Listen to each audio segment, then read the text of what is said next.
Hello everyone, welcome back to the Outlandish Podcast. Here I'm with Jasper Knitel, the founder of Social Army. So welcome, Jasper. Thank you for having me.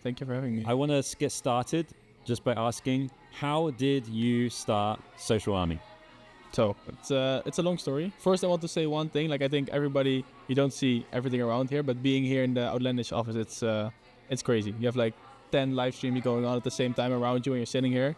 It's a crazy view to have. You're kind of looking into the future. But yeah, to answer your question, I think it started when we saw TikTok Shop going to America. We saw the news coming out. I knew it was in UK, never really checked it out that much. But I was in e-commerce like a few years before that. So 3-4 years before, I built some e-commerce brands. And I saw TikTok, of course, coming to US by itself first. Then they did the ad side of TikTok. It was already quite a kind of a big thing for the e-commerce space. And then they launched Shop. Or they at least announced it. So I was like, okay, this is going to be big.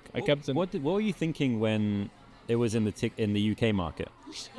I was not too impressed just because UK is not that big of a market. So when I was doing e-commerce, I didn't really sell in the US, but I sold in Germany, and UK was sometimes there, but it's not that big of a market. So I knew it's maybe hard to really go big there. But when, of course, US, it's way bigger. And I think they never did like big PR for UK. I can be wrong here, but they never really announced it out. US was way more. So I saw it coming, and I had a background in e-com and also in community building. So those two come together. I already knew, okay, there's something that can be done here. And at the moment me together with my business partner Stan, we were looking at the short form content space and connecting that together with e-commerce on an Instagram level. So that's where we started. So we started with a community helping editors, creators to go viral on Instagram, and then link in bio grow that way. It was working, but of course, as you can understand, the conversion funnel between Instagram, link in bio, convert on website is not that great. We saw TikTok Shop. We saw the creators getting crazy traction. We saw some creators doing like 10K, 20K, 50K commission in a month. We were like, okay, there's something here. Very quickly, we understood that there was a need for helping creators like educate, helping creators connect, helping build something for them. How did you know that was a need? So what I did is I just went in all the different communities, all the different places, started texting with the creators. I just reached out to all of them and said, hey, this is what we do right now on Instagram. I see what you've been doing on TikTok. Let's connect, let's talk. And that's where I met Bryce. Bryce is our other co-founder of Social Army, and he did 90K commission in that month of March 2024. And we're like, okay, this is that was early as well. That was early. He was one of the earlier guys. He was still doing his normal job. He just was at it, and the second month or first month he did like 90K commission. He had like the Lenovo. So that's in his bank, 90K. In his bank, 90K. That's crazy. It's like 300 something K GMV, and back then it was like, now there have been creators that have done it multiple times, but that back then it was like one of the first ones doing that. So you started. So when you were looking at TikTok Shop, you said you were looking at some of these communities. Where were the communities in the beginning? So there were like, I think 1 or 2. They were more focused on like the younger guys. So they were like, as we all know, like make money online, drop shipping. This was kind of the space that was there. But when talking to Bryce and looking at the industry, we saw there was the biggest part of the audience is stay-at-home moms 35 years old. Yeah. It is not 20-year-old kids. They're there, yes, and they're doing well. But it's more that stay-at-home moms, they have more trust, they're doing better. So we saw, okay, there's nobody for them. There's no place for them to go to. There's no place where they can connect, learn, and educate themselves. So that's where we started. So we started there. We talked to Bryce. Bryce did this month, and we said, okay, Bryce, let's do something together. We have the experience on back end, building things out, making sure we can market as well. He is a very good experience with making content. He has the results, and he knows how to teach. Yeah. And he's very motivational as well. So he makes videos also motivationally for creators. Okay. And that just connected. Within 2 weeks we were live. We had a course ready. We had everything ready, and we just launched. We launched very cheap, like $7 a week, just to test the market. And we had like a few hundred members in the first 2-3 weeks of launching. Okay. So how did you go from having like 100 people? And that was all from Bryce in the beginning? Bryce was like, advertising on this TikTok, I made this money. He made a very famous video. It's a famous where he said, I quit my effing job. And that video has like, I think like 2-3 million views. And I think it's like 50% of the big creators right now in our community said like, because of that video, I started. So we have like Brandon who did like 9 million GMV and another few that saw that video. And from there they started TikTok Shop, which is cool. But yeah, he started promoting you know it. what was interesting? Because I did the UK market before this, and I feel like that was a turning point for TikTok Shop in general, where they realized, oh, if I actually put effort into this and made a good video, I could sell too. And I don't think that ever happened in the UK market. Interesting. That's why, like, there are some creators in the UK, but there was never a creator community in the UK. No. Yeah. So I saw the creator community just only started like after we started in the US as well. Yeah. So it's and I think that is something that you need in every industry. You need people promoting the thing, especially on the creator level. Like you need other creators promoting that it's possible, that you can do it, make it more accessible. Because I think that is one of the bigger issues with TikTok Shop. Is it feels far away. It feels like it's behind the curtain, like what is happening. Now it opens up more, people are more talking about it, but I think that is one of the bigger issues. One of the first questions I got in the beginning from creators, like, oh, I don't have 100,000 followers. Yeah. How am I going to be able to sell? Yeah. And there needed to be an education, and I don't think it should have been from the platform. And in fact, I mean, they tried to. They have the TikTok Shop Academy for creators, and everyone was like, yeah, sure, whatever. Yeah. But as soon as Social Army came along and actually came out with these like very good courses with creators that actually saw results, they started to pick it up. I think that is something that I've seen in every industry I've been in. The platform can teach, but nobody trusts the platform because the platform is always kind of biased. You don't feel like the platform is going to give you the nice methods or the whatever the strategies, because they are just, okay, this is how we build our algorithm, this is how you can leverage it, but it never really is like that. Yeah. So I think there is indeed like the creators teaching it themselves. That has been our full model. Like we take on the back end. We know how we can market it. We know how we can put it in there, and we give the creators, the coaches, everybody, all the time they need or all the time they have, just to focus on education, making videos themselves, and still doing the thing. Because that is the thing I really hated with courses and like education previously. Is if you look at the e-commerce space, for example. People teach, but then they start earning more through teaching than through doing the thing itself. And then you lose your whole value, because now like, oh, you can make $100,000 with this, but in the last 12 months you haven't made $1 only on educating that thing. And that is for us, like I hated that. So I was like, okay, how can we switch that model around where we incentivize and really work together with the creators, like indeed like Bryce, and then also the rest that came afterwards, and then educate the creators that way, and then kind of make a model where it's by creators for creators, not just random guys teaching it. So the model in the beginning, which I think is very smart, is basically a subscription. Yes. Right. Yes. Where they could pay I think a very affordable fee to be able to make money. Yes. And in like when I was around in the beginning, like we tried to launch that, and I actually, you know what, I think it's funny. We, a long time ago, tried to do like a free community, and no one took it seriously. Yeah, that's... But if they pay, not even if it doesn't have to be a lot of money. It's true. If they pay a little bit, they're going to take it a lot more seriously. And not only that, like the community can put in more resources because they have capital to invest in their community. Very true. Was that the thinking behind it? Yeah, so indeed, I think if you don't pay for something, you will never take it as serious. I'm still even very often considering, like, people say, oh, there's not enough value, but a lot of the value comes from putting in the time and making it valuable for yourself. Because the information is valuable. It's just if you don't take it serious, you will never see it as valuable as it is. And the people in the community, and now I still even think, okay, we're low price, and we don't want to really go up because it's like, we want also people in there. Yeah. But yeah, if you have a model where you, let's say people all pay $1,000, you have everybody in there put down $1,000. They now are way more committed to making it work. They're way more committed to the chat, talking to each other, helping each other out, by which at the end, everything gets more valuable. So yeah, I agree. And in a way, if you have a community of people that are taking it more seriously, then the community is a lot more healthy compared to just 1,000 people just like, what's this? How is it? Like, no, I agree. Yeah, that's indeed the part where we made it a membership. And the membership also makes it that, indeed, like you said, we have resources to build out a team. We have a team of 35 people to make sure we can supply the creators. We can put in efforts to have people in there to make courses, to edit them, to make new material that we can send out, to have the coaches in there. Like, it's not something that, if you do it for free, it's never possible to incentivize so many people to be in there. I mean, the best example of this is a gym, right? Anyone can work out for free, but everyone pays to go to the gym. Yeah. At least nowadays is because you kind of want to be around people that are motivated to make themselves better or healthier. Yeah. And I think it's the same concept with communities. I think what is nice here and what is very much needed, we were just talking about it outside, but for creators and especially TikTok Shop, and you were a creator yourself, so you know maybe even better, it can feel very alone, or like you're selling products on TikTok. Like nobody really understands what you're doing. Especially, let's say you start earning good money, or you want to earn like a real salary through it. Like let's say at least $4,000 or $5,000, $6,000 a month that you can live off. You put in the time. You're making your videos, and people around you are like, "What are you doing? Like you're making the whole day. You're sitting, and you have like these products coming in every day, like so many samples and." What are you doing with your time? But then if you are in a community where people have the exact same thing, they go through the exact same struggles, they do whatever you are doing, you can connect to them. And I think that is something that a lot of these creators really enjoy.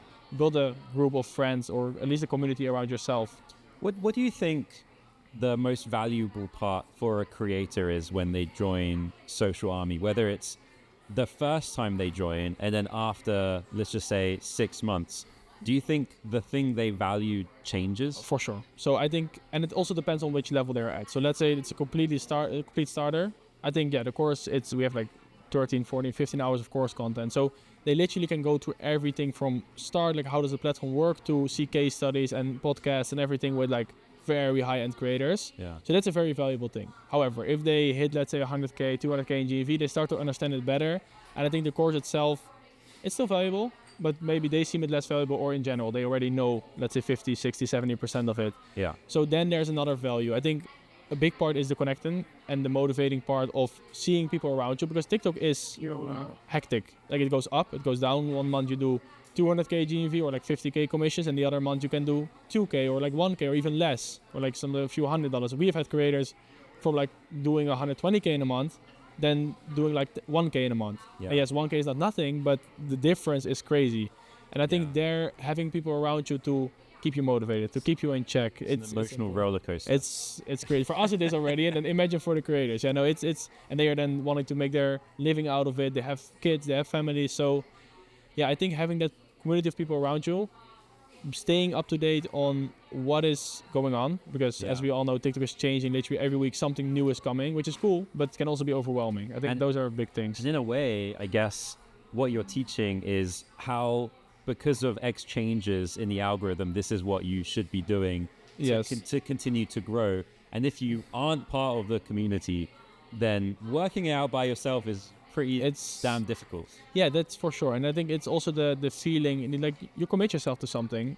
Yes, on TikTok, there's like also all of our coaches, they're online on TikTok. They make their videos, they talk about it. So it's not that you cannot get it. Yeah. It's more you're now like really committed to it. You're together. You feel like you're part of something, which I think in today's world, it's pretty important that you feel you have some friends in the same space. And now, we're moving also more into events and doing those types of things. I think that is just something more people need in the space as well. Let's talk about your events, because I just went to your event, the Live Academy in Vegas a couple of weeks ago, which is really fun.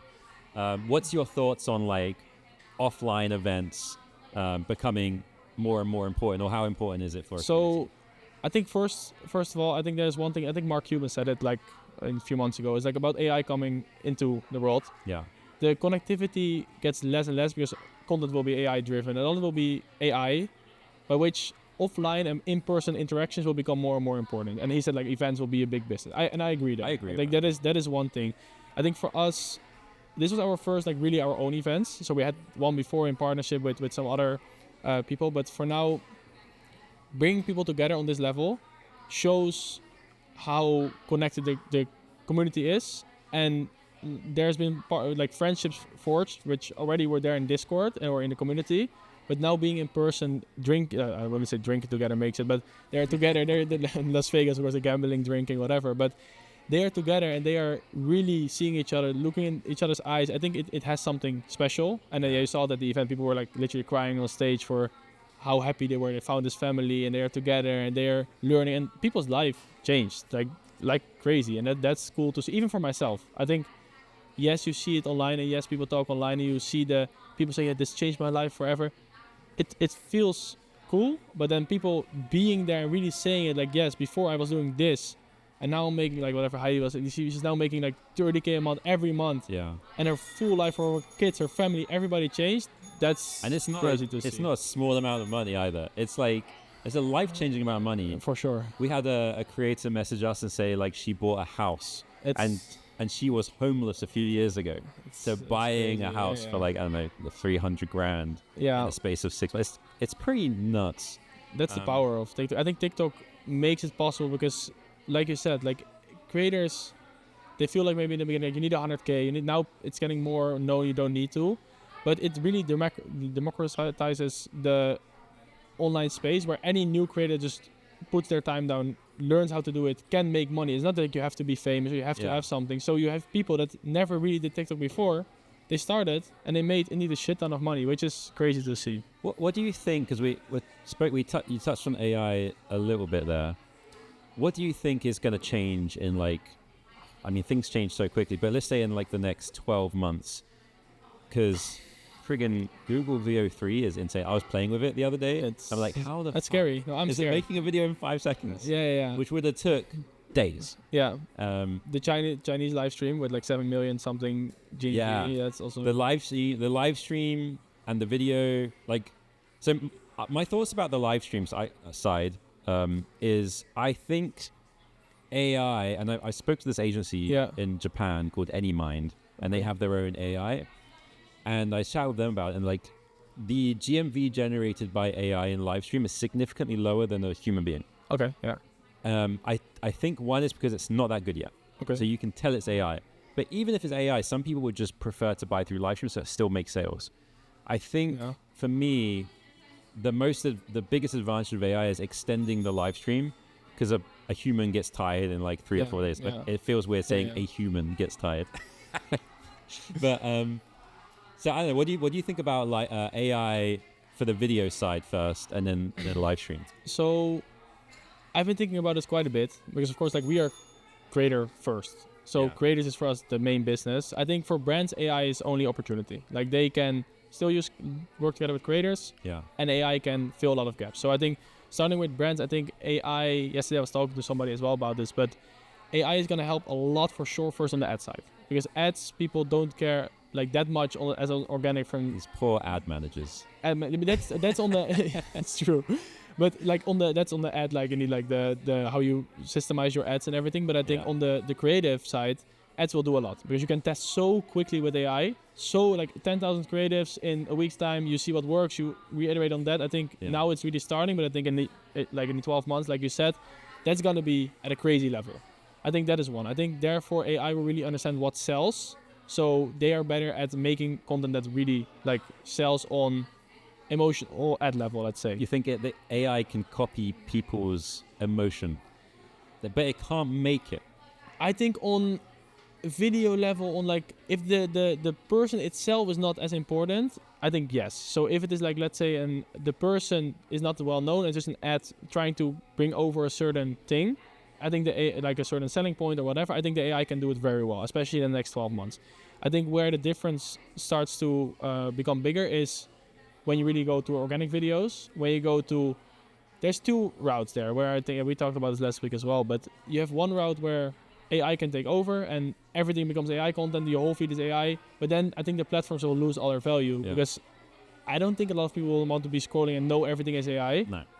You cannot trust anything, first of all, because all the information can be fake. Like now you see the deep fakes of Donald Trump and everything. Like, okay, well, that's crazy.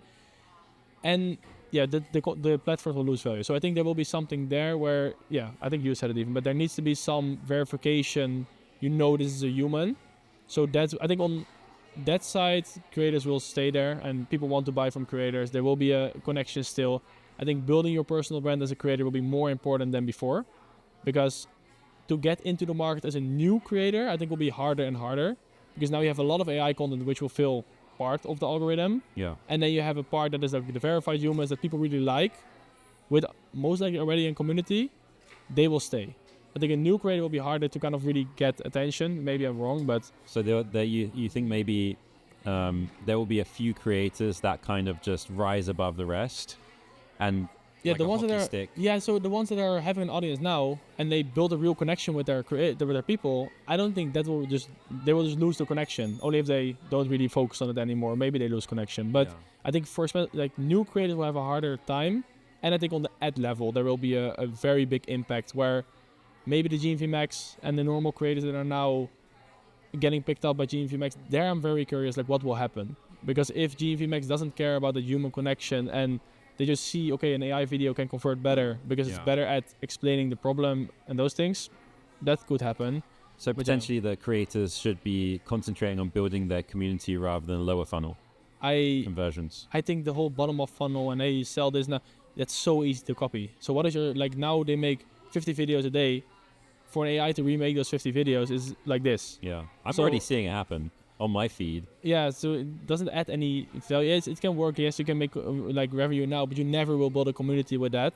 So I can almost guarantee in 12 months time that will be gone.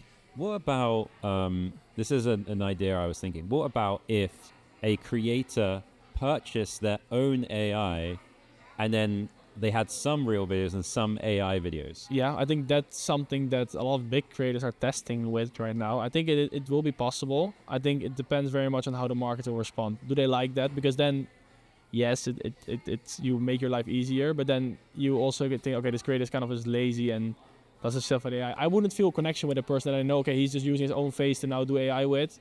Yeah, if you could tell. If you could, maybe you can even tell. Yeah, That's but then there will be, it's exposed. This creator is using AI. Like, I don't know, man. It scares me a little bit because I'm like, I like it because there's always new opportunities with these things. But it's also like nobody really knows where it's going to. It is evolving at a rate where I think nobody really expects it to evolve in. And the more I look into AI, the more I'm like, is it really good for us? Should we be careful? I think I think you can't really control whether it's good for us or not. It's going to happen regardless. It just depends how exactly it happens. I don't know. I don't think most people will care if it's AI. That's the scary thing. Like, I think if it's convincing enough and there's enough like social proof behind the product on the lower funnel, I agree. I think no one cares. Yeah. I don't think I would even care. Sadly enough, is that a human or not? If it's a video about the product, I agree. I think there the ads come in. Yeah. Because then which is scary because that's a lot of people's job. Like that's like replacing the ad managers and the creators. And so does that mean, can you even automate products at this point? Maybe. I think that's why brands have a good positioning because logistically, like physical world things are hard to replicate with AI. They will be like optimized. But you cannot just, AI, make me product, supply it, ship it here, do that. Like that is like at least 10, 20 years out. So I think that's why brands, in that sense, I'm like, okay, brands have a little bit more stable positioning. If they use AI well, they will just go above it. Creators, they will be able to use AI. Yes, you can use it to analyze your own live stream, see what you can do better. They can analyze your videos, give you scripts, what's already happening right now. Yeah. But how that is really going to impact, that's something I think. It can just happen like this. One new model can come out and TikTok can say, hey, AI is now able to, like, we're not going to restrict anything AI-wise, and then just... It's like ChatGPT. Like, as soon as that became good enough, everyone just outsourced their brain. It's like, I have a thing I'm thinking about. ChatGPT, tell me what exactly I should be thinking about. Yeah, right now. it changes for everybody, their whole way of work. And that's the thing, like, we talk about the creator space, but I think the impact of AI is, of course, in every industry. It's big. For us, of course, we see what is happening with. Like I've been investing in live stream obviously a lot because I'm a believer that live stream is going to be difficult to replace with AI completely. I think it will assist. I don't think there's going to be complete AI salespeople, and even if there was, I would prefer to buy off a person, at least with live stream. But a lot of live streams are the same scripts, grabbing kind of the bottom of funnel people that already know the product or maybe have seen the product before, and then they just going through the script and kind of explaining them the problems. People have a question like, hey, is this right for my cat or for right these ones? I think they will. Okay. I think they will. Okay. Yeah. I think it's the live streamers that people actually like the person. True. It's more of a that's I think the community building part. Yeah. Where even for video creators, it's I think the same. With live streaming, it's easier to build a connection because you're talking. So I agree. I think it's more that community building part with lives. that is going to be more important. However, right now with lives, there's not a lot of creators that really have their community. They're all just live streaming to sell a certain product, but they're not live streaming to build something engaging. Like, but we were just chatting about lives just before the podcast. Yeah. What's your thoughts on like right now? Obviously, the majority is video, and live stream seems to be creeping up slowly. What's your thought on the trend? I had a meeting with TikTok on Monday. Talked about this specific thing because in the beginning it was very much pushing lives a lot. Yeah. Now they still want it to be big. That is for sure. That focus is not away. But they also understood, okay, videos are not just gonna go away like in China where lives is by far the biggest. They wish it went away. Yeah. So I think videos will stay. The next 12 months videos will not just completely like change crazily, like a crazy big difference. I think lives is still something that it needs a lot more maturity in United States. People need to understand lives, need to like to buy from lives. Creators need to understand how to do it well. Yeah. So I think now, what is it, like 90% video, like 10% lives or something? Something like that. And I think that is slowly gonna change. What do you think the maximum will be? Like if 100% sales, how much percent video versus live, let's say in 5 years' time? Yeah, so I believe lives can be a very like bottom of funnel thing where almost it just makes sense to buy off a live compared to buy off a website because like we were just talking I think about like the thing with a live I feel like is a live is really like being in a shop. So where okay, first you had your retail just normal shops. Let's say I go and buy a MacBook. I go to a shop to talk about my experience, what I need. Okay, I need to have this speed, I'm doing these type of things. Then the person that's working there tells me, hey, you need this MacBook, for example. Then now we went into a space where you have the online retail. You can still ask your questions in the FAQ and there will be specific things, but I need like this 64 gigabytes RAM or do I need the 16 or what do I need?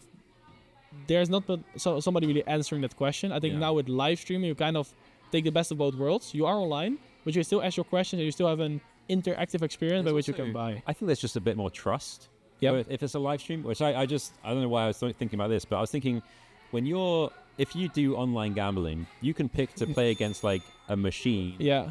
Or the live stream, everyone will pick the live stream. 100%. Yeah, in Vegas, we had the same thing. I was like, literally, like, this is a very big example. Same. You're like, okay, you have the slot machines or the machines where you can play roulette, or you play it with a person. Yeah. Same with blackjack. With online, you think, oh, they're screwing me over. They're doing something. With a person, you like look them in the eye, look, don't fuck me. And then like, it's different. So, I don't know. I agree. I think it's just, with a live stream. But then again, if it becomes AI, you look into their eyes, it's just a robot. I don't know. Can you read the eyes from an AI? Yeah. So that's gonna be it's gonna be a weird world. There will be something by which you have to be able to see if it's in the AI or not. Yeah. Otherwise, the world would just be the whole online space will just crumble down and lose all their proof and their trust. There has to be a limit. Yeah, I agree. We need some human interaction at some point. Otherwise, we're born just AI. Events, yeah. Let's go. Events. Like I went to the Apple store to buy a new computer. I could have bought online, but I went down there because I genuinely wasn't sure like how much RAM I need. Because I think I was asking, my computer started lagging. Okay, yeah. And I was like, too many tabs open, like 500. Yeah, like too many tabs. I'm like, I walked in. How much? He's like, what do you need it for? Like, I probably like edit podcasts. And he said, are you a teacher? I'm like, you could consider me a teacher. Kind of, yeah. And he's like, here's a teacher discount. I was like, oh, excellent. I'll buy it right now. So that kind of reminded me of a live stream. Like, oh, if you're an existing customer or you're a follower, I'll give you a 20% discount. And you just feel a lot more heard. And now I know I can walk down the street and talk to that guy and be like, this computer broke.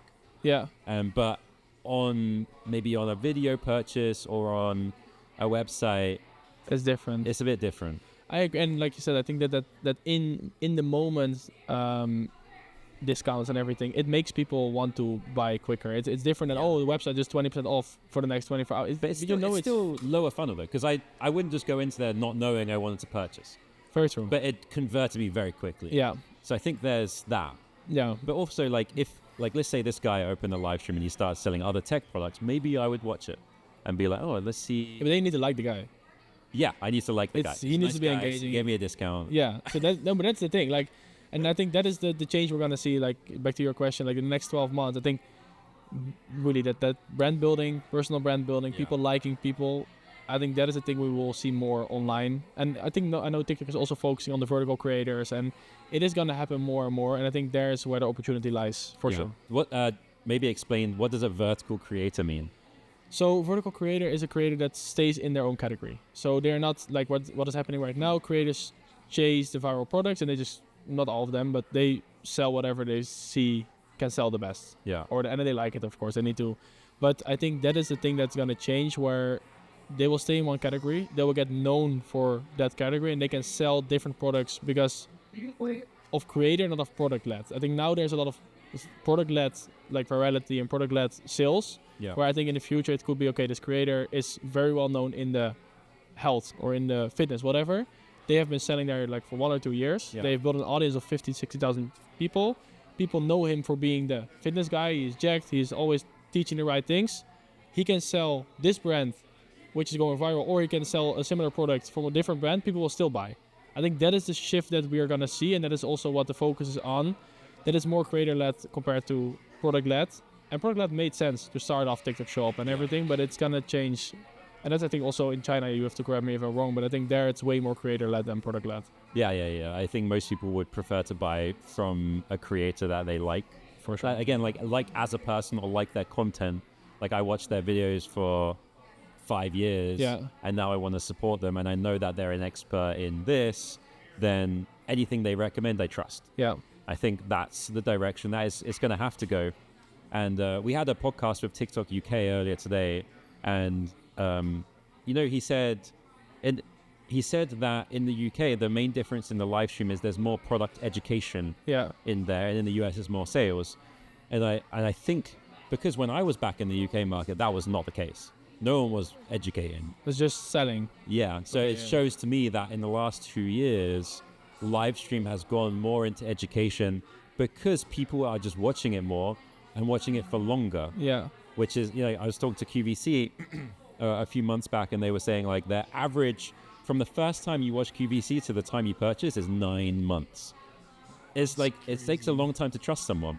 And that's cool. And generally, the only way to trust someone is through a lot of exposure over a long time. Social proof as well. Like, okay, they say this, I see this happening. Same as if you ever, like, let's say you're in the financial industry or whatever, somebody's telling you, oh, this stock or this is whatever for crypto. If they do it like 20 times and they're often right, you think, okay, I trust this guy. But if they're always just selling the craziest shit, you will never really trust somebody. So I agree. I think you have to be consistent over a long period of time. And that's why, like, whenever I speak to a creator, I say the number one thing, you just never sell something you wouldn't buy yourself, I agree, or like it's bad. It's bad quality. Because as soon as your followers find out, you've basically, your career is over. They're never going to trust you again. It's very true. I think that is something where it's hard for creators as well. I understand, because you see this product goes viral. You see, people are making a shit ton of money with this. Then you have to be able to say like, hey, no, I'm not going to do this for short term. I want to be in a mindset of I want to be long-term successful. And the same with staying in the same category. It's a similar thing. Like, you see, this product is going viral, I want to do it. But then it's more important, I think, for creators as well, to have less of the fluctuation, to stick to one plan, stay in one category, stay true to yourself with indeed what products you're selling, to build a long-term success, not just short-term. Do you think now is a good time? Because I'm all about, like, at what time should you do things? Obviously, in the short term, making lower funnel videos and selling is still it's still generating a lot of results. But could be detrimental to the long term of your account as being a trusted source of information for a certain vertical or category of product. Would you say now is a good time as a creator to be like, you know what, I'm going to just build a community in this specific vertical, or would you wait a little bit? I think a lot of creators have multiple accounts. Yeah, that's true. So I think if you really don't want to lose out, you have a FOMO, do both. So find your industry category that you think, okay, this is what I want to do. Let's say you like health, let's say you like fitness, let's say you like kitchen. Doesn't really matter. Take the one where you really are, like you said, passionate about to talk about, and you would never be like, I have to do this again. You know what that reminds me of? You know how Amazon are like kind of doing live streams, but kind of not? Yeah. I think that's the same thing. They're like, they don't want to miss out when live stream becomes a thing. So they're going to have their little team that slowly builds it until like it pops off, and now they're ready. Yeah. So it's similar on the... I think, and on the other side, I think like it's also hard, of course, because the industry is changing so quickly, and TikTok deadlines are always there, and it is hard for creators to make a very long term, like, okay, I'm gonna do this long term right now. I think in the next few months, hopefully we'll have some more clarity and people will be able to say, okay, I'm gonna make this my long term like career. I think that is the step that needs to happen, and then they're fine with maybe letting a little bit go of the short term. Okay, I need to be successful and building a long term thing. I think that is something as well. Like we need to educate on that. That's also our responsibility, and we need to build case studies because that's the thing I have seen. Without examples, nobody dares to go for it without having case studies. It's interesting because it's almost like, is this career sustainable and reliable enough to support me to do this full time so I can just go all in on it? True. And if you're a person like me or Jasper, then we're usually just like, you know what, that's all in. Okay. But I mean, other people have more responsibilities, families, like everything. They have the family or 3 kids, and they're thinking, well, I'm making good money, but so I guess the question is, how much opportunity do you think there is if you never even stepped foot in TikTok Shop, but you've been watching it? Do you think there's still opportunity to become a big creator on TikTok Shop? 1000%. I think nobody really started becoming like focusing on becoming a big creator on TikTok Shop yet. Yes, there's people that have done 10 million in GMV. Yeah. And they have built some type of community, but nobody really has taken the career path of, okay, I'm going to become this for the next 5 years. I'm going to do everything and build everything around it in a way where people are going to recognize me. I'm going to build my community. So I would say like it didn't even start. And there's creators that within 2 months time, they do very well. So I think in the next like 3 to 5 years, there's a big gap of opportunity in this space. It's kind of like all these YouTubers doing it back in 2000, even up to like 2018. Yeah. Even back then, YouTube was a pretty big thing, but no one was really taking it seriously. And then Mr. Beast came along and like, I'm going to work this out. Yeah. And then they blew it up. Then became the number one over whatever years. But I feel like TikTok Shop is like 2012. Oh, yes. YouTube. Yeah. No, I think the problem is because there's so many crazy success stories, people think like, oh, it's already done. It's already like, but how I think we look at it and how the industry, like social commerce as an industry and selling on social, it's so early. Like even TikTok themselves, they know this, and it's not even live in all the countries yet. And if you look at all of that, it's so early, but because of all the success and the stories and the crazy money, people think, oh, it's already done. That is, I think, same as if we talk to brands, like I think a lot of brands, they think, oh, there's so many brands, they already did it. And if they don't make money within the first like 2-3 months, they're like, oh no, this doesn't work for me. Yeah. But I'm like there, like if you now just start focusing on it, even if it is the next 2 years where you don't make a lot of money on it, but you learn how to live stream, you learn how to set up your creator community, you learn how to interact with this new industry, you'll be successful. And I think that is a mindset shift. Also, like when we talk like in Social Collective with brands and everything, like that is a mindset shift I think that needs to happen on the creator level and on the brand level. Yeah. So talking about Social Collective and more, we can talk about the brand side a little bit. Do you still think there's opportunity as a seller on TikTok Shop? 100%. I think the industry is changing, yes. I think, but it's already, I think you see this in every industry always. You think, oh fuck, it's so late. And, and then you say, oh, these issues are now there because, but like 6 months ago, I was like, there's so many brands reaching out to creators. And I'm like, oh, there's so many brands reaching out to creators. But if I look at what is being reached out and how, and there's always opportunities there and always new opportunities come. I think if you stay on top of stuff and you want to go a little bit further than anybody else, there's always opportunity. And I think it's more the mindset behind it. I would argue that even most of the sellers on TikTok Shop right now, they're still like, maybe they've got 10% of their attention on it. Oh yeah, for sure. So especially for small businesses that kind of want to disrupt and go viral quickly, if you're flexible, as in you're willing to send out samples, you're willing to pay creators, retainers on an e-commerce creator, not an influencer. I agree. Which, I mean, the difference is e-commerce creators have $100,000, this is still wild to me, that I understand that influencers are important. Yeah. But the amount of brands that don't even know how much a creator is generating in revenue, all they know is how many followers they have. Do you know like how much more important the revenue is if you want to make sales? And I have seen it. Like, I think now with TikTok, you see it so many times. Like, there's videos literally getting 5 million views, and or like a few sales on TikTok Shop. Yeah. There's videos with so a good example here is like we have Boise Brooke. I'm not sure if you know her. She's doing like $1 million a month right now. She's crazy. So she's doing $1 million a month. That is she has videos with like maybe 1 million views and like 150 or like I don't know the exact numbers, but I think like 100,000, 150,000 GMV. Yeah. And then you have creators. We had like with Dr. Squatch we were working. There was like a crazy trend, like with the soap, and then like a funny trend. Everybody was doing it. They got like 5 million views and they got like 5 sales. Yeah. And there, I think people don't really, like you said, like, and that of course also ties into followers. Like, there's people with accounts with 5,000 followers that do 100K, 200K, 300K in commission. Yeah. And sometimes there's a crazy big influencer with 2-3 million views, followers, and they're doing low GMV. Because it is a completely different way of doing things and selling, and it's just different. And so when we were talking about like the opportunity for creators to start, I think honestly the reason that there's such a big opportunity is because influencers will not do e-commerce for another 2 years, maybe they're never. Scared. They're scared for their community to hate them and everything. So yeah, I agree. And I don't blame them, because I was the same, right? As a creator, I was told to do e-commerce. I was like, there's no way. Yeah. Because they follow me because they find me funny, or they're learning from me. And as soon as I start selling them stuff, unless it's like an obvious ad, like, guys, I'm getting a sponsored thing, support me. Yeah. But if I just immediately turn to them and be like, I'm just going to sell all the time. It's a huge risk to my existing business, which is already doing very well. I agree. And also, it doesn't make any sense for me to even risk it, especially since brands are not paying me enough to do it. I don't know if it will work. I think that's... You don't know if it will work. That's scary, but yeah. Like this is back in like 2016, I was charging between like $8,000 and $20,000 for one video. Yeah. And it was just like into my existing content. And they were like, oh, by the way, guys, buy these Levi jeans. Yeah. And an e-com brand would be like, hey, I'll send you the product, give you 20% commission. Absolutely no way.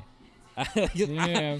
Not even a chance. I wouldn't even look at that email, So there's just no way they're going to join. But I think for sellers, the moment they start understanding, for me, and always how I explain it to people as well, like this new social commerce model with the performance-based market, it makes sense. Yeah. But before, you're paying 10 big influencers, all like you said, 20K for a video. Some videos will do very well. Some will do almost nothing. Yeah. If you do very well as a brand, you're happy. As a creator, you're like, fuck, I made this brand 2 million and I only got paid 10K, 20K. Yeah. If they don't do anything, the brand is like, fuck, I paid this creator so much and I got nothing back. So I think this whole new model, just make sure everything merges and the creator is incentivized to make it sell. Yeah. And the brand is happy because they're happy to pay because they know if they pay, they made sales. So I think this whole model, it's compared to UGC and compared to all the other models, it makes so much sense on just a economical kind of level. Yeah. And I think for sellers, getting tips like this is literally a gold mine. So I'll give 2 tips to sellers right now. The number one is, like we were saying, the absolute massive information gap on these smaller creators literally making $1 million a month in revenue, and a brand is like, oh, should I pay them $1,000? Yeah. Like, yes, pay them $5,000 because you're going out and paying an influencer that has followers $10,000, not blinking an eye. Yeah. And you're talking to a creator that literally made $1 million in sales, and you're worried about $1,000. Yeah. There's a huge opportunity to work with these creators that in a year's time, I promise you, they will not even look at you. It's crazy. It's you have to be still careful, I think, as a brand, because there's also creators that know this and they just start charging a lot and just quickly make the videos and just collect the money. So I think it's still be careful with how easily you do it. But yes, there is, if you use it well, if you know what you're doing and you have enough also quantity, because I think a lot of sellers think, oh, if I make 10 videos and if I pay for 10 videos, now I'm gonna go viral. But it is also the quantity and making sure you test things. And another thing with TikTok, just the unfortunate side of it is, you can be very good at it, but you eventually, in the beginning, you need to invest. And I think that is a thing that we also always talk about when we are like talking to brands, social collective. It's like, yes, it's a great opportunity. Yes, if once you start going, you can have so much benefit from the halo effect, from the amount of views, from the amount of sales. But the 0 to 1, making sure you get your first few thousand sales. Yeah, you can't be cheap. it is not like, oh, I'm going to be profitable my first 1,000 sales. No, like I can almost guarantee your first 5,000 sales, you're not going to be profitable because you need to get everything rolling. You can do your own live streams, everything, but every time it kills me and I see a brand launch and they're like $10 shipping. I'm like, what? Yeah. Stop. Yeah, This is a discovery platform and you're stopping them from purchasing your product. What is Social Collective for people that don't know? Because we mentioned it a couple of times now. Yeah. So I think it is just what we saw is in the industry.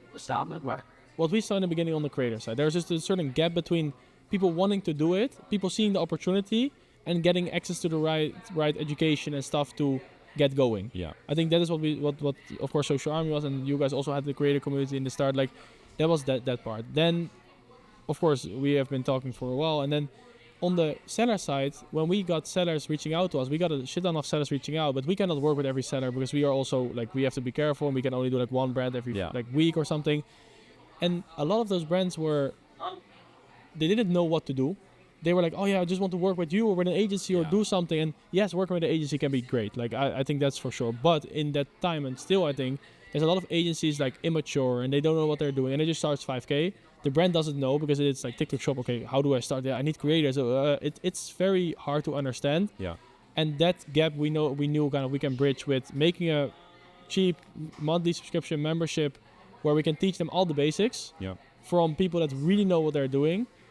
That now a brand can go in, or even somebody from the brand, they can learn that, they can ask their questions, and then they can decide, do I want to do it myself? Do I want to do it with an agency? And then we have also agencies that can help them with it. And then, of course, stay on top of what is changing. So I think that is what Social Collective is. I mean, the price that we offer is insane, considering that the amount of money you will save.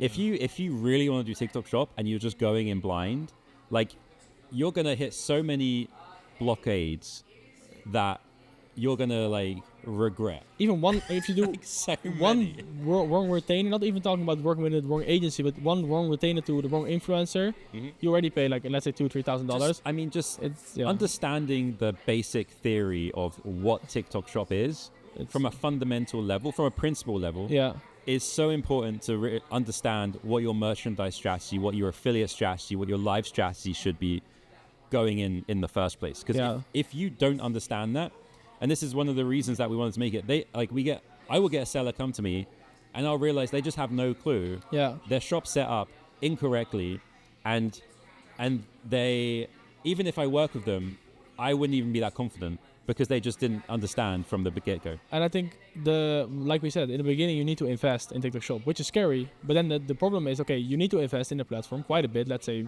20K, 30K, 40K. You need to invest. But if you don't know what you're doing, you're going to invest into something which is very unstable and not ready to be invested into. And then you invest 40K and you get nothing out of it. And then you're like, TikTok Shop doesn't work. But your fundament needs to be strong. And I think, that's why we started just come in, learn, and then know what you're doing before you do it. And like the TikTok Shop Academy is great. Like I made a ton of courses for it. It's good. But again, the same thing we were talking about with Social Army is it doesn't tell you everything that you need to know.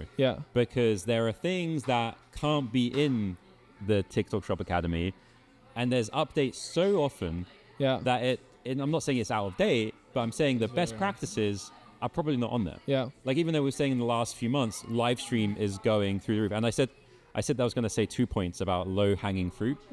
Live stream traffic is insane. The amount of exposure you can get.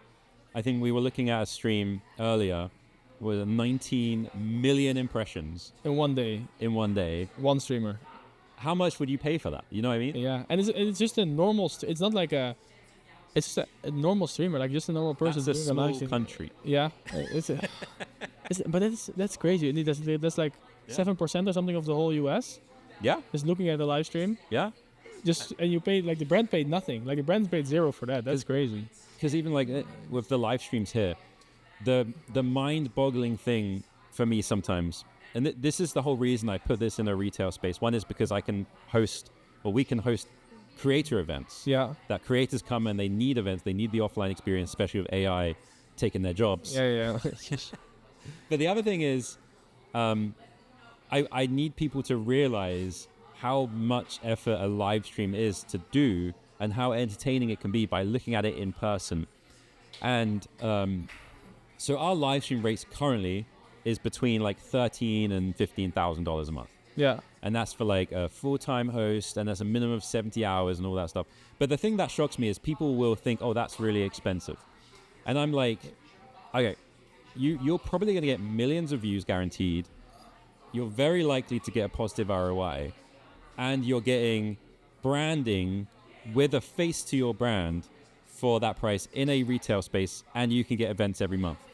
But I think. And then, but they look at a creator with 1 million followers, like $13,000 for a brand deal. That's nothing. No, but I think, and that is that's part of it. But also for me, like we talk about, if you look at this industry, if you really do like 2 days of research, you understand this is the future.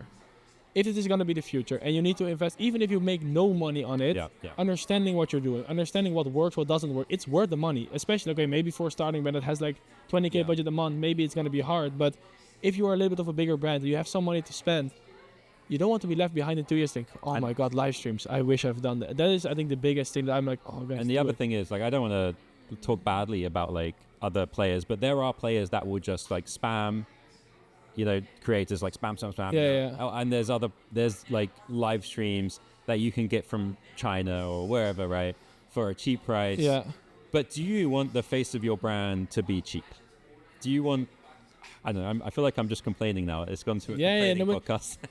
But and then the live streams are also on your brand account. So like people pay a shit ton of money to have their brand account content posted there. Just not for the sake of making per se sales, but just like being the awareness of the brand. And I think that, like you said, the views and everything. It's millions and millions of views, probably every day. And if this was in a convention center at a Vegas, like CES, would you cheap out? Yeah, on that? I don't think so. Why would you cheap out on this? Yeah, I think people, this is again the mindset thing. People don't really I think some are for sure. I think that's the thing you see. Like people now see it more as the hype. Oh, you're gonna make quick money on TikTok Shop. But I think, and it's not only about TikTok Shop. It's gonna go bigger than only TikTok Shop. But it's just the understanding of this is gonna be the future. The understanding, like again, like the Amazon stuff, like what it was before. Like this is now, it's gonna move into this. So make sure you prepare yourself in every different direction. What do you think like the market share of TikTok Shop's gonna be compared to like what is China, like 20%, 25%? Something like that. Yeah, it's not a small percentage. So I think TikTok can do for sure very well. I think they having a harder time maybe than they thought they had, just because of the cultural difference in the industry, and US market is just different buying wise. And again, I think when it goes to Europe, it will be the same thing, because if I look at how, like we talk about the social collective podcast, like the UK buyer, how they buy, it's different in the US how they buy. If I look at, for example, Netherlands or like Italy, like everything there, it's going to be different. So the cultural changes are there. I think TikTok can for sure take 10% if they do well. More will be, okay, they have to do something, because Instagram, of course, is going to be big. And maybe in like 5 years, they can be bigger. It depends. Think Instagram will grow on the shop side? Yeah. The two sides both make a lot of sense for them. So okay, one side they make a lot of money on ads, so why would they change to a shopping experience when they doing well with their ads? On the other side, having everything in-house, long term, they have the traffic. They have like what TikTok is now doing. Okay, they first build that whole marketplace, and then they again put everything back to the ads and say, guys, you need to run ads to do this. If Instagram would do the same thing, I think they could do well. It is just, are they? Because it is a very scary thing to do. So I'm not sure if they're ready to. They're just not willing to disrupt. Yeah, if they believe it, they're like, we're pretty comfortable right now. Yeah. They need someone else to disrupt. But then they're gonna have the same thing as they have now. Like they first, like with AI, right? So they first are like, okay, we're gonna do it, and then Zuckerberg is like, fuck, I need to do it now. And then they just 200 million here, 100 million signing bonus here, just go, and then they gonna hire everybody from TikTok. I don't know if that's what happened, but I think they've been working on Meta Shop for a while though. I mean, live streams, even before TikTok Shop US opened, I know Meta Lives, they were doing $1 million lives. That's crazy. On Facebook. Yeah. But it wasn't closed loop. So it would be like a live stream on Facebook. You buy somewhere else. Yeah, and you go to I think it was a lot of comments sold. But you have the Shopify integration with your Meta business. So they have the infrastructure kind of ready. I think they can do it. It's just like for them, you said, it's scary to do. They kind of pulled back. They were doing it quite strongly, like 2022, 2023? They were early. They were ready. I saw the whole pitch deck of like they were Amazon really well. Facebook affiliate, Instagram affiliate, but yeah. I don't know why they pulled back.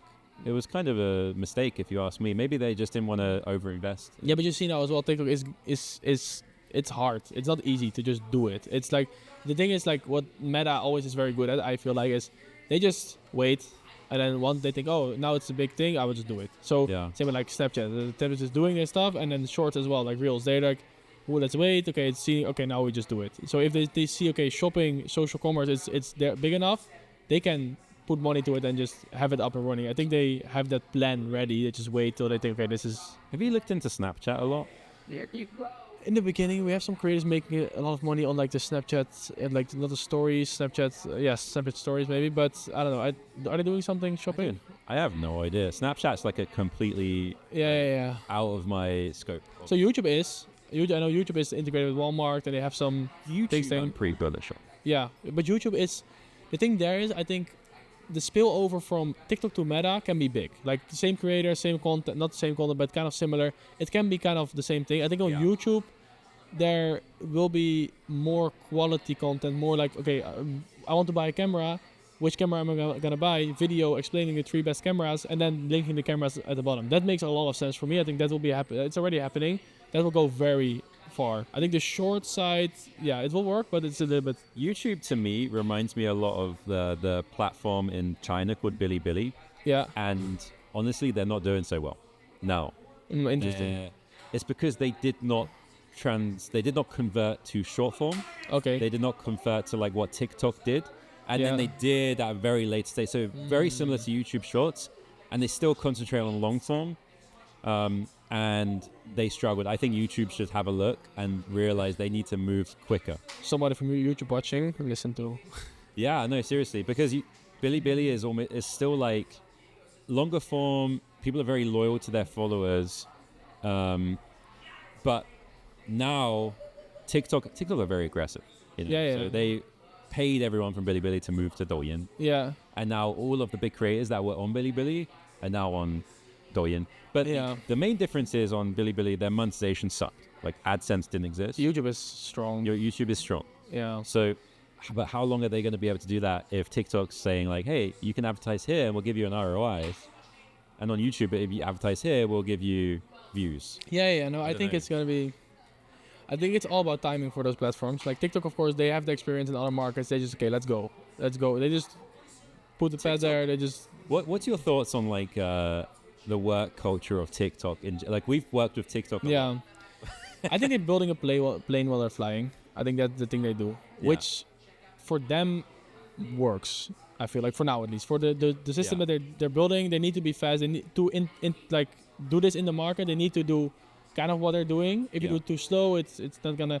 Their USP is that's building so fast. I would say it's like building a plane while you're flying it, but you built one before, but now the instruction manual is in a different language and you have to kind of work it out. Could be. It's confusing sometimes. It's for me, like I worked with Meta a lot before. Yeah. And they're like, if there's a change, it's like, whoa, something changed. Like in 6 months' time, one button changed, guys. One button changed. Like, oh, I can click differently now, a different color, and they're like, okay, this is cool. TikTok is like, if you don't look for a week, like you don't know what you're looking at anymore. So that is interesting. I think it has opportunity for people that are really on top of it. It is confusing as well. It's their advantage. They move so quickly. It's also their disadvantage sometimes. I remember in the beginning of TikTok Shop, there was one time where, TikTok Shop is great, don't get me wrong. Yeah. There was one time they made an update, and like 60% of our shop just went offline. And everyone was like, hey, Outlandish, our shop's gone offline, can you help me? And I was like, something must have happened with a violation. And then, emails came in. I was like, there's a bug. They got it back online like in an hour, but that just shows how fast they move. Fuck it. The thing is, like very often I hear an update from you or from somebody in Social Collective or from a creator, and then I stay to and they're like, oh yeah, I just heard it an hour ago. And then internally as well, it's moving so fast that they like the updates are not being always shared. But I think it's an opportunity if you know what you're doing and if you're on top of it, and then you can very easily be better than the rest. I think that is the opportunity for like people like us. Also, if you're a seller that does know the update as soon as it happens, you can jump on it and you get like, crazy traffic or a great subsidy, or like there's a list of creators that are looking to, a new campaign.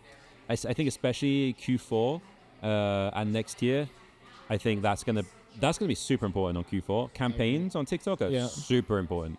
Yeah. Super brand days, back to school campaign. If you don't register, don't even. Yeah, well, I think that's why being connected in a space it's your biggest benefit. Like you have the people around you that are doing the same thing, to learn from them, to be in communities, to therefore as a brand as well, like make sure you stay up to date. If you're just gonna do everything alone, it's gonna be hard. Yeah. People like us, we have connections with TikTok. We are earlier to receive data, like information, new updates. We understand where GMV Max is gonna go in the next few months, a few years. So how to prepare for that. I think that is the benefit from just being in the space and making sure you are connected in the space. Yeah. I really feel like there's a big benefit on that. Yeah. So that, and the same with like knowing a campaign is coming up, knowing something changed, which can literally save you so much time, effort, energy. It's crazy. What do you think, just changing the subject a little, what do you think from starting Social Army and then Social Collective, what have you learned about yourself from this journey? So we have a few different, I think like one on like running a business, it's like I need to learn better how to outsource properly. I think especially in this industry, because things are changing so quickly, and it's also hard therefore, but I want to stay on top of everything. Yeah. But eventually you get to a certain size, you cannot. So I think that is a big thing for me. I think the power of just connections and connecting with people and making sure you are not trying to do everything by yourself, it's a big one. Basically before I was always just depending more on myself and just, okay, I know what I can do this. Now it's okay, we need to have the best people around me, but also in the team to make sure you can succeed. Yeah. I think that is a very big learning. I think working with creators is very interesting. Like our hardest thing, but also our biggest USP or selling point is that we are working with creators so deeply. So it's so hard sometimes because you want to fulfill all their needs. And I'm also you want to scream at them. It's true. But I'm like, I'm always a very nice person. So I never would be like, oh no, we don't do this. But working with creators is so hard because you try to supply their needs all the time, but they are getting so much pulled all directions. Sometimes they're like influencers. They get so much more. Some creators make like $100,000 in a month. Yeah. How can then working with them? It's more the relationship you have with them and really making them understand the vision. And also in the community, they're getting pulled all directions with like brands and everything. So I think that working with creators, how to work with creators, has been a very big learning for me. I never expected that to be so difficult, but that is. It's actually similar to the seller side, because if you become very successful, and whether you're a seller or a creator, there comes a point where you get so many opportunities, you don't really know who to trust. True. Yeah, and there's a lot of horror stories from sellers. Yeah. Where they're like, I got this business partner to help me because I grew and they were like a one-man kind of business. Got this business partner, absolutely screwed up the business. Yeah. And they're like, give me. I heard this one story. I think he was charging like 20% of ad spend. And the business partner didn't understand ads that much. Yeah. So and he wasn't, and there was no requirement of keep spending ROI. Keep spending. So it's like ROI of $1, spend $1 million. I'll take 200K. I did my job. And then the other one is like, they'll be like, we're doing really well. Let's buy like 100,000 units or 500,000 units and stick it in this warehouse, not realizing that there is a lifeline to a hero product. It goes up and it dips a bit, and you need to work out kind of where the equilibrium is and try and stock as much as you need, but not overstock. Yeah. If you overstock, here comes the warehouse fees. And so every sale you make, you're just breaking even. Yeah. And then you need to borrow money, and then you go into debt. It's like I've heard absolute horror stories where they go bankrupt. But TikTok also makes it difficult because TikTok, you have one viral video, 50 million views, $200,000 in sales. You're like, fuck, I need to now make sure I have enough. Stock up, do it, and then you go down. It's an emotional roller coaster. And then I think one other thing to add on learnings, I think working together with people and aligning incentives. And for me, I always worked in groups with people, but now okay, I have a business partner, then and then also Bryce is also a business partner, co-founder. It's like working together with a team of people that all have their own skill sets and aligning the same with our coach and our creators, like really making sure everybody's incentives are aligned and that we all grow together. Yeah. That has been another big learning. Like before I was like, I do everything alone, but then growing something together, there's a compounding effect there. So yeah, it's kind of 1 + 1 is 3, that type of thing. So also, like, for example, us partnering with other people in the space, partnering with your own team, own people in there, it just benefits so well. And we have, for example, done Live Academy, the event you were at. That is one of the business kind of arms of our business. There we partner with two, Chris and Drew. They're great. And because you do that together, and then it's big in the bigger ecosystem, you have more pool, so everybody grows. Yeah. And it's the same with Bryce. Yeah, Bryce could have built his own community, but then he doesn't have the back end and the business thing behind it. We could have done it, but we don't have the face and the social proof. So doing that together, you are way more successful. I think that is a big learning for me as well. Being fine with giving out stuff to work together with people that you know. Incentive plans. Incentives. I learned that from TikTok though. Their affiliate, incentive plans are pretty good. It's true. No, it's true. Yeah, so that is a big learning, I think, for me for a while. Like, finding the right people, work with them in a way where it's fair for everybody. Everybody wants to go together. And yeah, that's, I think, will always benefit you. Do you think your personality has changed since starting your business? Like, what do you know, like the 16 personalities test? Have you done that? I have, like, it's a different test, but you have like a circle and you have like 4 different ones. Yeah. I think, I don't think it ever changed. I don't think it will ever change. Are you an I or an E? I'm an introvert or extrovert? Oh no, I've done a different one. Done that? I've done like with a results driven. You should try that one. I will. I'm like on the other one. I'm like very enthusiastic, very people driven, and also results. I'm like on the top, like not analytical or like very consciously making decisions. I'm like more like, okay, let's go, enthusiastic, intuitive. Yeah, but you're the same, I guess. Like, display, let's go. Yeah, I like it. And some other people have said, no, let's wait for be a little bit. Anyone this early to an industry is kind of more. With TikTok ban coming up, like we don't care. Like we just know, let's go. Work through it. We're now talking about an event like the month after potential deadline. We're like, should we think about the ban? No. What did you do when it was banned for a day? To be honest, I was less like impacted by than I was thinking. Like we were the week before, we were doing very big lives with the whole community together, like with the whole team. Like Stan and I, usually Stan is my co-founder, we're usually not really on the creator lives, but we came on there, we're there with Bryce, and we were talking about what we're all going through. Yeah. And it was very connecting in that sense. I don't know. I think I got very resilient for stress in the last 1 or 2 years. Like, and I think you have the same thing. This is happening. Yeah, sure, we'll figure it out. Like, it is now, again, like, now we're in the 3rd time that the TikTok is supposed to be getting banned. Yeah. I'm not that impacted by it anymore. Like, you build a certain resilience in this space, especially with so many things changing, so many risks. It's like, yeah, sure. Yeah, I mean, to me, I would be extremely surprised if TikTok gets banned. Yeah. It doesn't make any sense for the economy. It's too much money. No one wants it. Yeah. TikTok doesn't want it. The US government doesn't want it. Why wouldn't a deal be worked out? I agree. You know? Yeah, no, yeah, we will see. I'm like, indeed, it doesn't make sense. And there is, of course, like in the last few months and years, there's been always crazy things just happening like this, where you're like, oh, whoa. Yeah. But then it gets turned around again. It can be that we are going to be thrown around in a few different directions. But I think my main thing is, okay, social commerce is not going to go anywhere. Maybe TikTok, something happens, whatever. Like, of course, it will be fucking, like, it will be very bad for the whole thing that we're doing. But social commerce is not going anywhere. So the live streaming, the video commerce, the selling on social, like, that is not moving. So even if something happens, you're still ahead of the curve. The industry is going to grow. Like, that's no matter what. So then still, that whole learning will never go. And then you can go into the other markets. So yeah. So, and you, talking about other markets, you recently opened up in Mexico. We're starting there, yeah. And some other markets? We're looking into the European. European is closer to home, so it's easier. But yeah, US.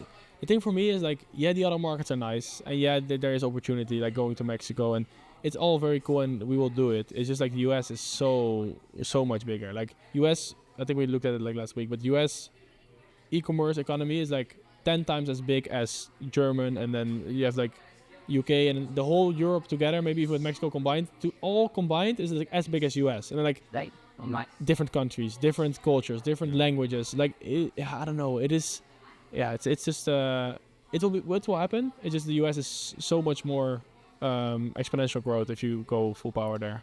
So I mean, because you're from Holland. Yes. I'm from the UK. Yeah. But we're working in the US market. What do you think? Do you think there's any advantage? Why are we? It's crazy. Yeah, it's crazy. I don't know.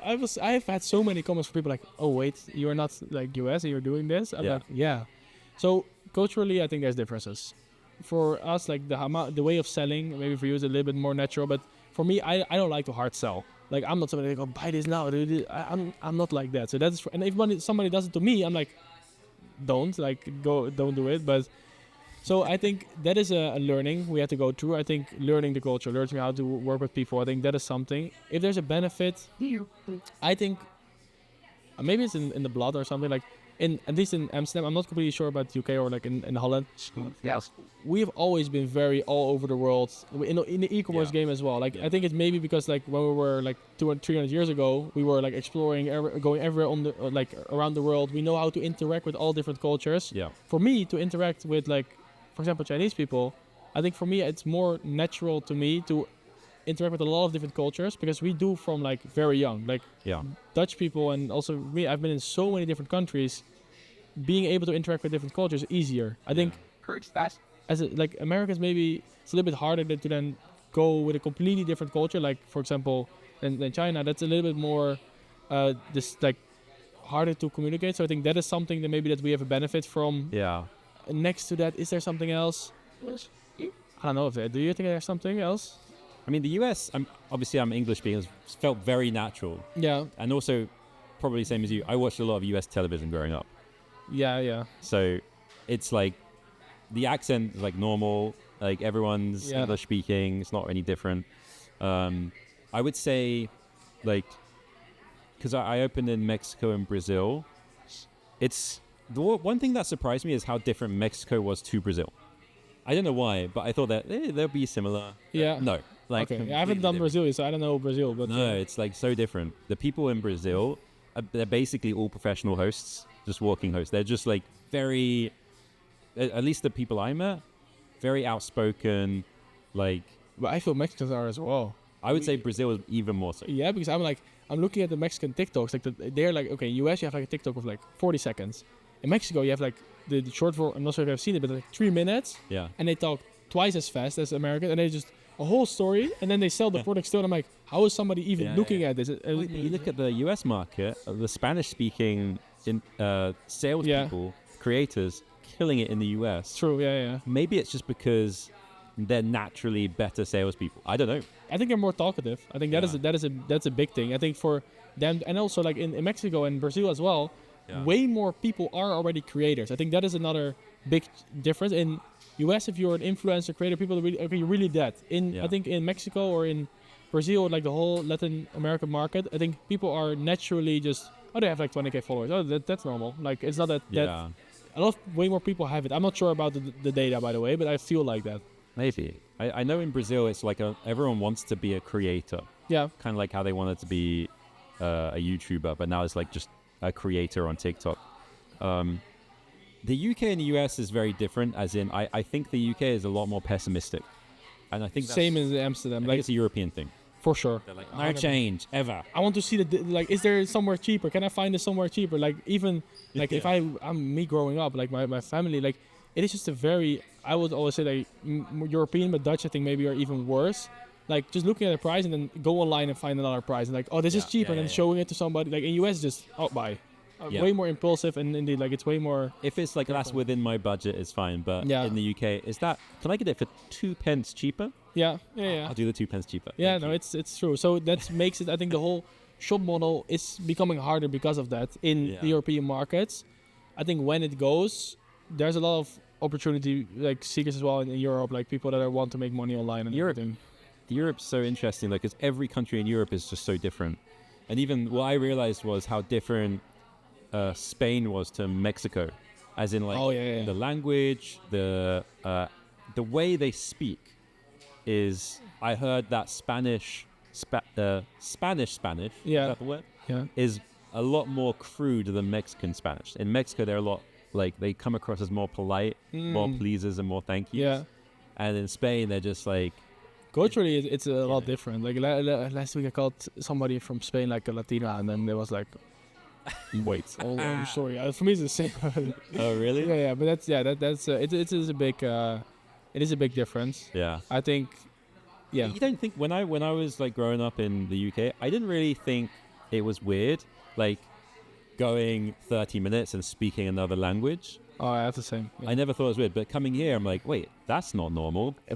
For me, like we have now been driving from Las Vegas to LA, now to San Francisco. We're going to drive. Every drive is like 4 or 5. Now we're gonna drive like 7 hours. Yeah.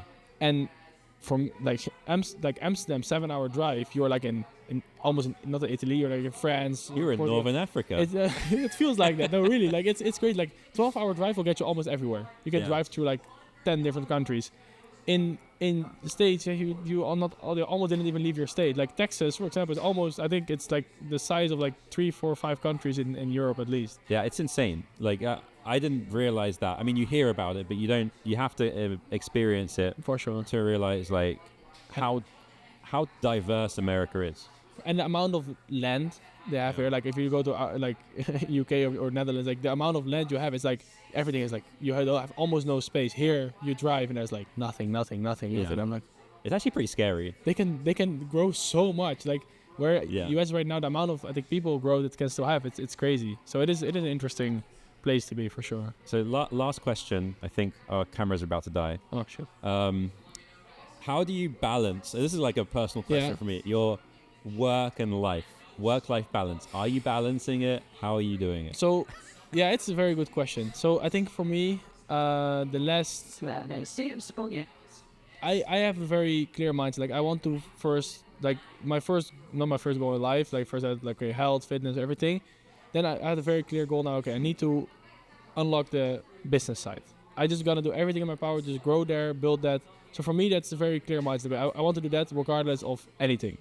The nice thing I have is that the business we built, and it's changing, of course, because we're growing, but build it with people that I can really have a good time with. And last week, we're in Vegas, and we are working with creators. That's also very nice. We're in Vegas. We have 12 people or 10 people in an Airbnb. Creators, people of the team, me and my co-founder, we're all there together, and we're having a very good time. Yeah. Still, we need to work in between and everything, but we go out gambling, and we have the event, then we go here, then we go there. It's fun. Yeah. And I think that is the thing that keeps me going, is that fun aspect in between. Now we're driving from from Vegas to here. We stop in that valley, we go around, we watch. We go now to San Francisco, we go through the whole coastline, and we watch that. So I think that is a big part. I'm never big on partying, so I think that is for me, that's a huge advantage. Like, that makes it easy. I'm still young, so for me I'm not feeling I'm missing out, but I need to have that balance of still having fun in between. Yeah. But for me, it's more the growth. As long as I'm growing and the business is growing and things are growing, I'm like fine with it. So I think the work itself has to be fun. 100%. Occasionally. Yeah, it will also at be. Least. Yeah. No, but if you have a big goal, so you know, okay, where am I going? Why am I doing it? I think that's one very big one. And the work, you still need to be able to laugh and have fun and everything there. And the people need to be good. You need to really like the people you're working with, because if that is not there, it's got to be so difficult to keep going. 100%. For you? Exactly this. Well, for me, I mean, in the beginning, people call me a workaholic or whatever. Yeah, I have the same. But at the same time, like I enjoy what I do, and so I think if you're able to somehow enjoy your work, then as they say, it doesn't feel like work. But why do you enjoy? Now we go deep. I think I like media. Like I was in making videos as a creator myself. I find it meaningful to set this up. This excites me. I like technology. I like building things. Yeah. If I go to bed at night knowing I built something that helped someone, made money for someone, did something like has an impact. Yeah, that's enjoyable for me. And if I can never sit on a beach for more than 3 days, I would die. I just know I'm not that person. I cannot even nap. Like I try to nap and I'm like, oh, my thoughts. Oh, I need this. I need that. I'm like, oh my God, I need to do something. No, it's the thing. It's not. I don't think it's a bad thing. I think there are times when I feel like I work too much, and I need to I need to have a nap. Yeah. Are you nap? Right now? Do you nap? Oh. Do you nap? Like, can you nap? No. Okay, yeah. I didn't. No. You have the feeling like you need a nap. A nap means I need a coffee. Okay. So, no. But I think so long as what I do, I feel like is meaningful to... I like to think of it. If let's say I live to 90 and I'm on my deathbed, am I going to look back at the time now and be like, yeah, that's something that I should have been doing? Or if I'm napping, I'll be like, shit. For me, it's just like impact in the right way, so you can be proud of it. Like that is a big thing for me as well with this business. Like, I just want to be proud of what I'm building. I want to go to somebody and, like, for example, for me wearing the merch, I'm like, yes, let's go. You have the same thing. I'm proud of what I'm building. I would love to show people like, hey, this is what I do.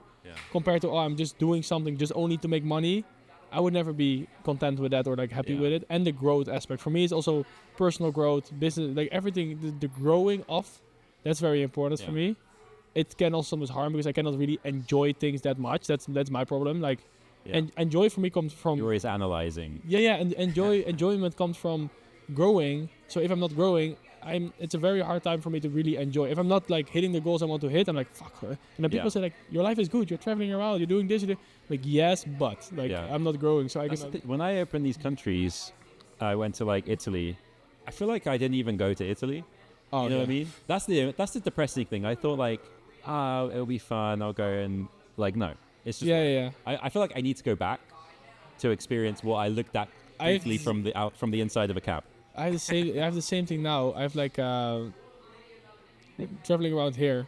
My parents were like almost not mad at me, but they're like, so you're there. You have all these nice places around you. You're being there. You're flying there. You're going there, and you're not even taking one day to just take a car and just drive somewhere 3 hours, which is literally like almost next to you. To just enjoy something. I'm going to do it now. So the coastline we're doing, we go to that valley, we go to Yosemite, and and then also in Vancouver we're gonna see some Yosemite is cool. Yeah. So I was genuinely a little bit shocked at how the scale of Yosemite. Yeah. It's like it's like looking at you. Yeah.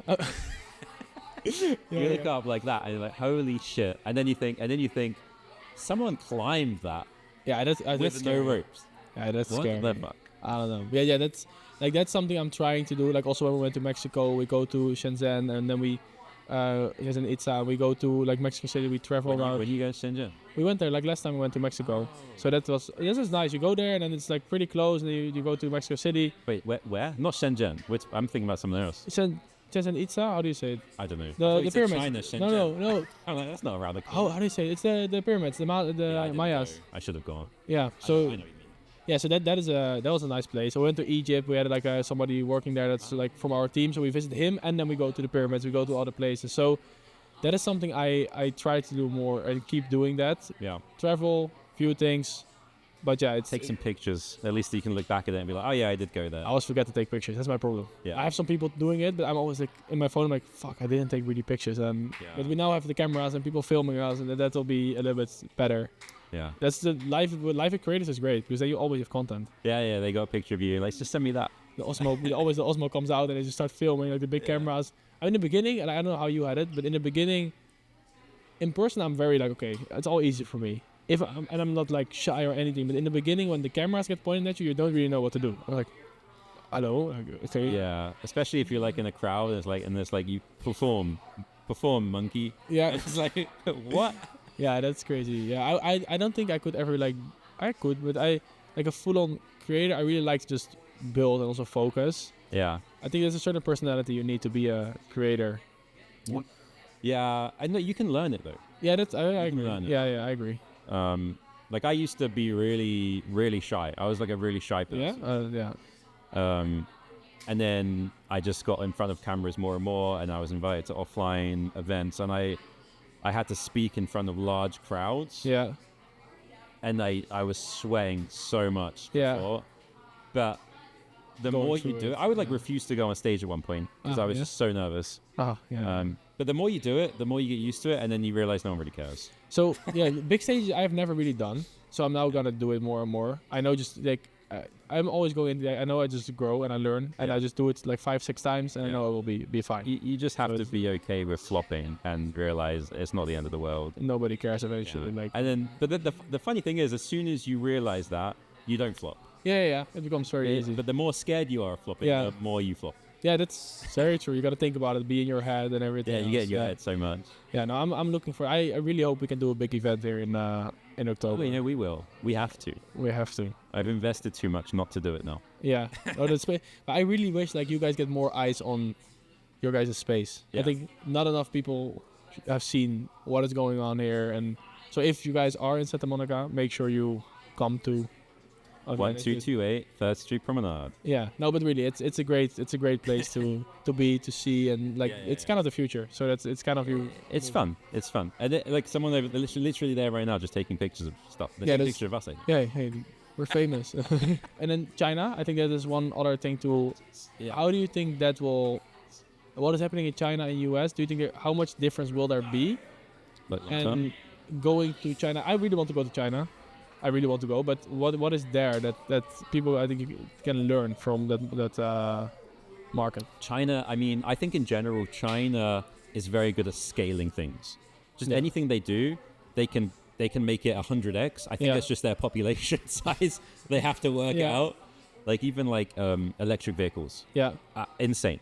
Like over there, the way that I don't think they invented electric vehicles. Yeah, but they scaled BYD, their factory, I saw those. As big as San Francisco. Oh, it's insane. Like the highways. Oh, we need to build a highway across the whole of China. All right, let me work out a way to scale this. Make it 20 lanes. Yeah. So like seller lives, creator lives go into like Borg Rice, Yukon. Their operations in China is scaled to an unbelievable precision. Yeah. It's impressive. I don't think that model is necessarily going to work because you have to realize that labor is a lot cheaper in China as well. So their model is based a lot on labor. Yeah. So if you did that here, you'd just be absolutely bleeding money. But it's impressive to look at. I think what they've done well is the top live streamers and the top creators are massive. Like it's not like like in the US, micro e-commerce influencers, mid-tier, killing it. But is it good? Because I think then it's also a little bit, the market is boring, right? You just need to pay big creator, you get some time on there, you get your money, creators managed by the agency. Like I feel like if I look at that model, it's kind of boring because you don't have the crazy things happening. And I don't think it's the best long term. Yeah. And I think now in China, they're kind of pulling back a little bit from it. Okay, yeah. But I think in the short term, it's important to have a case study. I agree. So it's now it's like, oh shit. So like this person made $1 billion. And now everyone's like, all right, let's do it. I know the first time you told me about it, I think for the Social Collective video, you put in there like $1 billion live stream or whatever. And I was like, is it like $1 million or something? I was like, $1 billion? That's so much money. Stream. Yeah, that's, I don't know what, it's scary. It was on the Double 11, the Shuangxi Double 11. Yeah, it's Singles Day? Singles Day, 1111. It's pretty smart. Yeah. So when you're single, you buy yourself a present. It's smart. Do you have it in the US? No.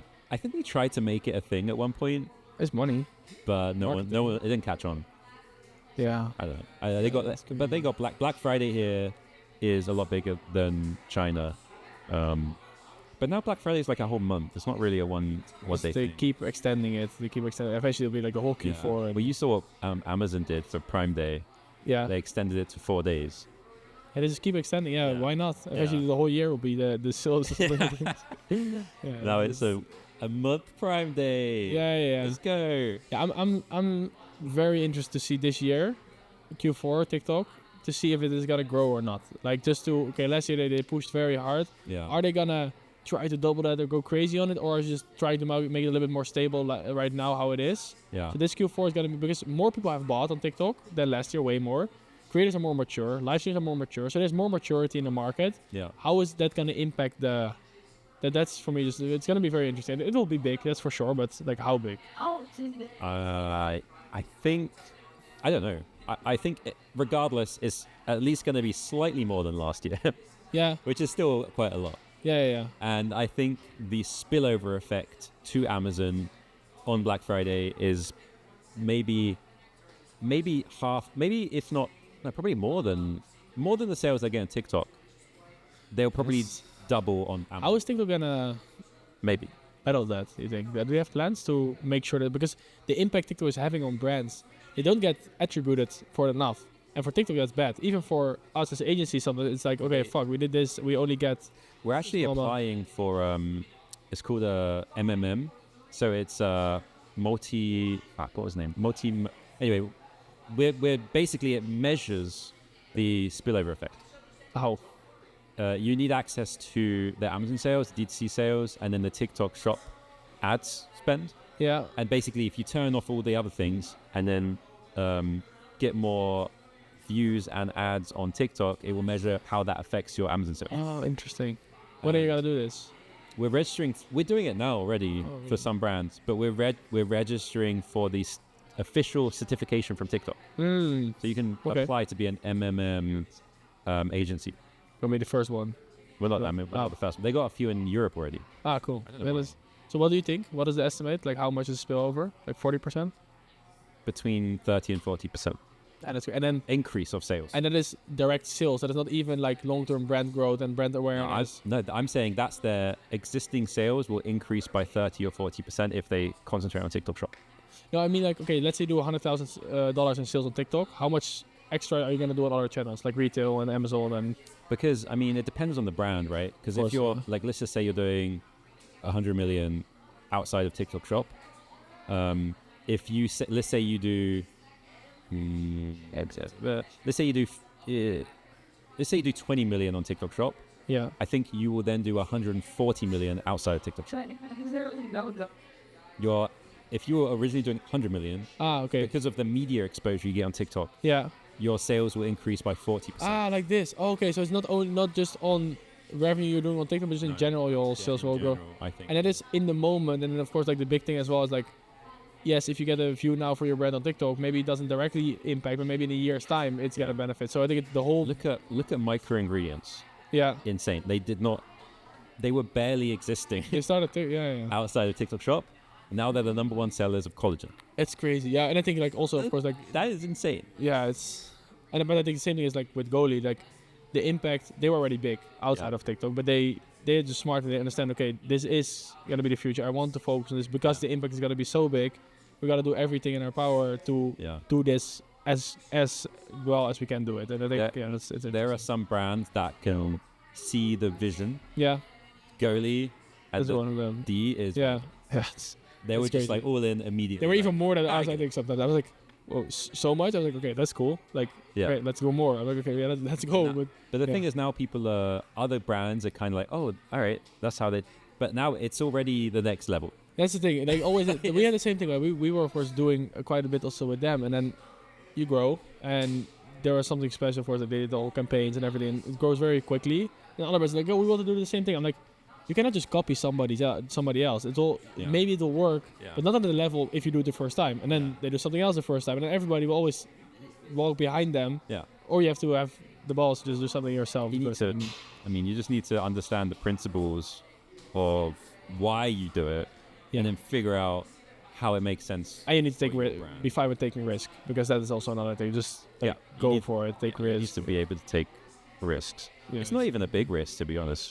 Depending on the size of your brand. Yeah, true. It's not a huge risk. It's the effort. I think like that's the thing I've seen. I'm not sure what you have seen, but I think the brands that are really doing well, the founder of very high level is involved on shop. Not all of them, but I think the ones that are very innovative, the founder, because you need to be able to make decisions quickly. A lot of big brands, I think they get hold back a lot because some like fourth layer, I'm not saying that's bad, but some marketeer is now helping with shop, or they are tasked with setting up shop, but then an agency like us or you guys are telling them, you have to make a special product, you have to do discounts. They're like, and then they need to go up and up and up, and then it just takes too long. Takes too long, and then the creators get upset because you didn't do, this flash sale or whatever, and it's like, and then. Yeah, even as an agency, it's frustrating as well. Yeah, you want to help them. Because a lot of time they're like, it's you. I'm like, yeah, I told you, but no, it's you. Yeah, you didn't do the thing though. Yeah, no, and that's another thing. I think like a lot of it's also so much product focus. Yes, as an agency, yes, as a brand, you can do a lot, or as an agency, you can do a lot. But I think you have seen the same thing for us as well. We do the exact same thing for different brands, and the impact, the difference is it's so much. Yeah. And it's not always that like then the brand comes to you, oh, this is bad or this is not doing well, but maybe we could have done something better. But we've done the exact same thing for other people, and it did like 20 times as good. So I think for me, a lot of the time when that happens, it's almost the lack of self-understanding of where their brand is positioned currently in the market. Like we have a brand that comes from China. They're like, I'm huge in China. I'm like, yeah, good for you. Like this isn't China. I'm big on Amazon. Okay, I should be able to do well. Yes, but your product is everywhere available. It's a general product. It will not. Sometimes it can translate. Sometimes it can't. And really, what we're talking about is brand awareness. Yeah. Are people aware of you in the market? Yeah. If they are, then you can probably go straight to, the sales pitch quite more quickly.